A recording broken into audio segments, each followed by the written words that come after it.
In the programming world, you've got your technical manuals, right? And then you've got folklore, these shared stories that just perfectly capture what we all go through. And today, we're diving into a big one. A real piece of modern programmer folklore, the hero's journey through the 5 stages of learning Rust. And it all kicks off with this simple, kind of brilliant quote. The 5 stages of loss and rust. 1. Type check. 2. Borrow check. 3. Anger. 4. Acceptance. 5. Rust upgrade. Now, yeah, it sounds like a joke, and it is pretty funny, but trust me, it's so much more than that. This is basically a roadmap. It's the map of a journey that so many of us developers have been on, and today we're going to walk that path together. So every great story has to start with a call to adventure, right? Well, for our hero, a programmer, maybe just like you, that call is the incredible promise of Rust. We're talking about mind-blowing performance, fearless concurrency, and just this rock-solid memory safety. You hear about this power, you want it, but of course, every quest has its trials. And right at the gates to this, let's call it the Kingdom of Rust, stand 2 formidable guardians. And listen, these aren't just any old compiler errors. Oh no, these are the gatekeepers. They're the first real tests on your path. And believe me, you have to get past them to move forward. Okay, so the first guardian you meet, that's the type check. Think of it like this super strict, really meticulous guard. It looks at every single thing you've written, every variable, every function, and it demands absolute total precision. There's no room for, well, maybe this will work. No. It either works perfectly or you're just not getting through. End of story. But let's say you do pass the type check. Well, congratulations, because now you get to face the legend itself, the borrow checker. Yeah, this is the one you've probably heard about. This is the guardian that makes Rust so powerful, but also gives it that reputation for being, well, difficult. It's the one enforcing all those unique ownership rules, who owns what data and when. And it's doing all of this to stop a whole category of nasty bugs before you even run your code. This right here is the main event. And this is where we get to the heart of the struggle, right? It's this fundamental conflict. On one side, there's the code you wrote, the code that in your head is perfectly logical. It feels right. It should just work.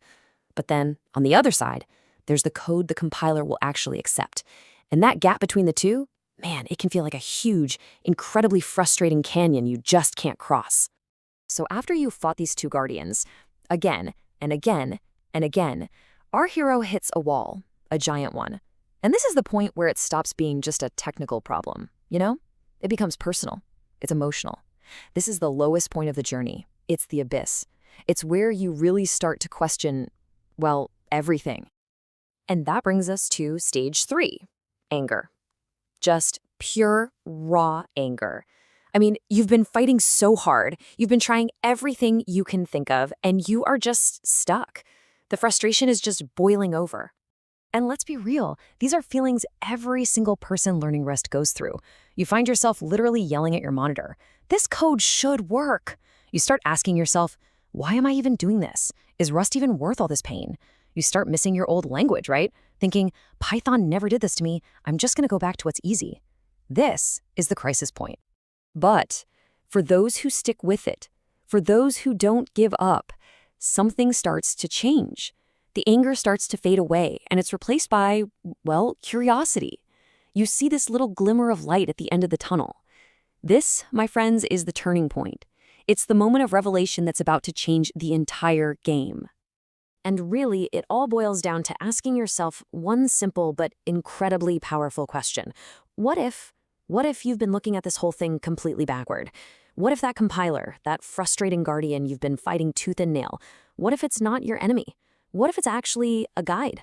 What if it's been trying to teach you something important this whole time? And that shift in perspective, that's what leads to acceptance. Now, acceptance here doesn't mean you're just giving up. No way. It's that aha moment.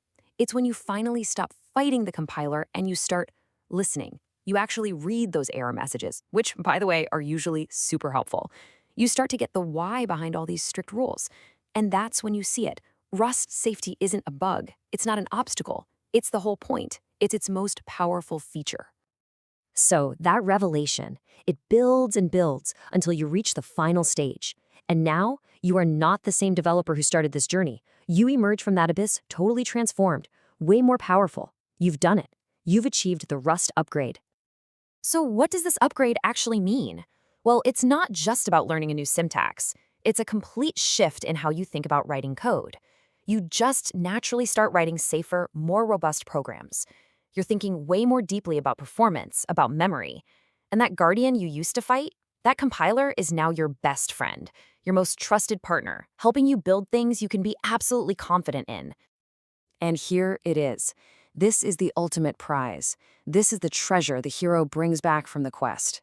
In safe Rust code, the number of possible data races, those absolute nightmare bugs you get in concurrent programming, is 0.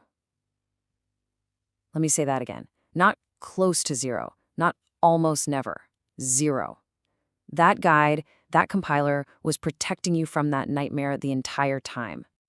So that's the journey. The path through the 5 stages of Rust is tough. There is absolutely no question about it.